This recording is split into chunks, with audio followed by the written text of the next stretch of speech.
How's it going, YouTube? Nebula697 here once more with some new gameplay from the most recent Breach Technical Alpha in January 2019, and today I'll be showcasing a new map that we were able to experience, the Pyramid of Giza.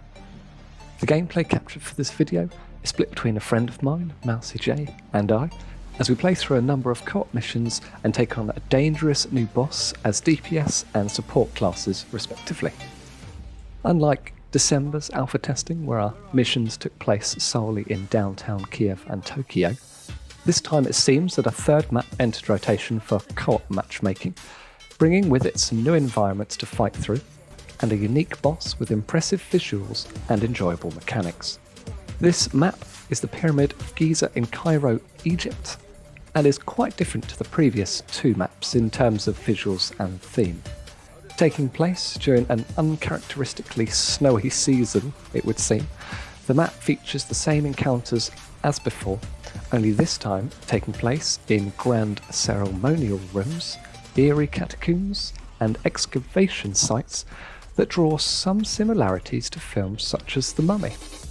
There are also some new enemies in a lot of the new encounters to test our team with powerful laser attacks, crowd control abilities, and group damage over time effects in the forms of a swarm of locusts by the look of things.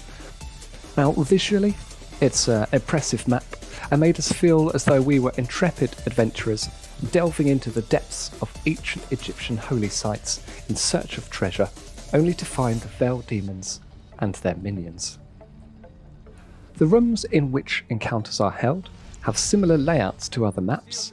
with various objectives ranging from simple tasks like defeating a number of enemies within a set time limit,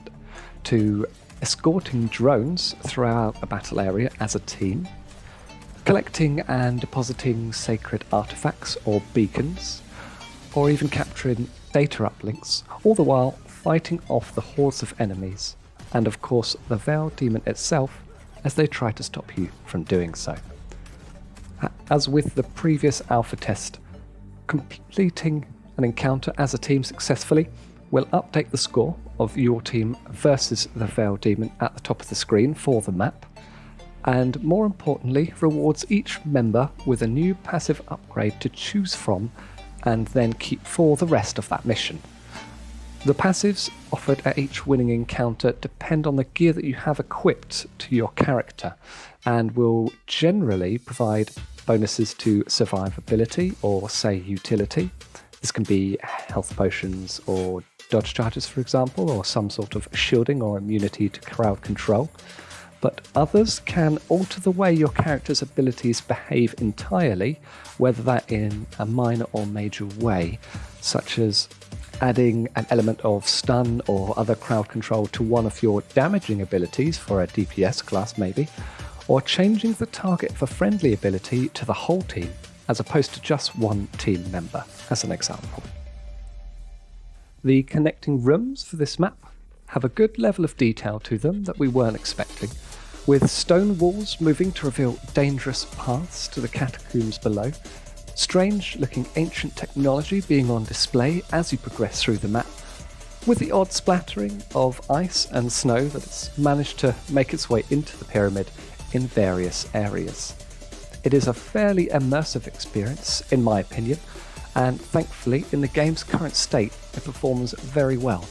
We were lucky enough to experience no game-breaking bugs or errors outside of one instance of a group disconnect that we had in a mission, unfortunately resulting in us being returned to the social area, with all progress being lost for that particular mission. Again, in one area specifically, just after you drop through the ominous circular hole in the floor towards the lower levels, there is a small amount of rendering issues seen for the environment, but not enough to distract from the fun of the map itself. Now, one thing we did notice during our second session of alpha testing is that the animations for various character and enemy abilities have been improved, and visually it's becoming a really stunning game. It's helped to make the characters feel more unique, friendly buffs become more noticeable, and also some of the enemy attacks such as large area stuns or crowd control seem to be easier to identify and avoid, The game itself looked brilliant when showing off these animations when played on such a map as this one. As you descend then further into the pyramid, a sense of foreboding begins to rise as you progress towards the boss room, which opens out into a very large ceremonial chamber of sorts, revealing the boss to be an avatar of Ra himself. The opening damage phase starts simply enough as Ra unleashes continuous damaging beams of light at players from his hands. But after the boss has sustained a certain amount of damage, he then becomes immune, and the boss mechanic is brought into play. The heroes are told of multiple glowing obelisks in the room that provide Ra's godly power, and destroying them will help conquer the boss. So naturally we begin to shoot at everything in sight, just in case. All the while, Ra sends out mortars of light energy all around with impressive speed, dealing massive damage to any heroes they make contact with. Dodging is pretty essential for the less mobile characters here, and the sheer number of impacts made by these falling energy attacks can seem a little overwhelming at first, but with a combination of dodging, healing and shields perhaps from a support class and any other abilities you have there, you will survive and continue the fight. Bursting these golden orbs down will end the torrent of mortars from Ra and transition again back to a damage phase, and through the fight the avatar will call upon a moderate number of enemies to fight with, but they can be dealt with easily enough, we found. The beam attack directly from the boss can be quite damaging and targets a single hero on the team, so anything that support characters can do at this time for the target of the attack should help keep the team alive through this phase as you DPS the boss down. The boss appears to be health gated in a way that you'll have to play through a couple of these damage and orb destroying phases before finally being able to end the avatar and complete the mission with your team and receive your rewards. After besting the avatar on the first difficulty, beginner, we moved on then to the only other difficulty available at the time, adept. This appears to increase the number of enemy missions during the map as a whole, and also during the boss fight, in addition to the amount of glowing orbs being increased from 2 to 3, with the extra one this time being on the right hand side of the map as seen in this footage. The mortars rained down upon us are also increased in number and potency, and as such a little more cohesion is required for the team to ensure that the orbs are removed as quickly as possible and that the boss can be focused down until he is defeated. So there we have it. Breach's Pyramid of Giza beaten on both beginner and adept difficulties. A very enjoyable experience on what I think is the best map so far for Breach, and with the boss itself being the highlight of the mission.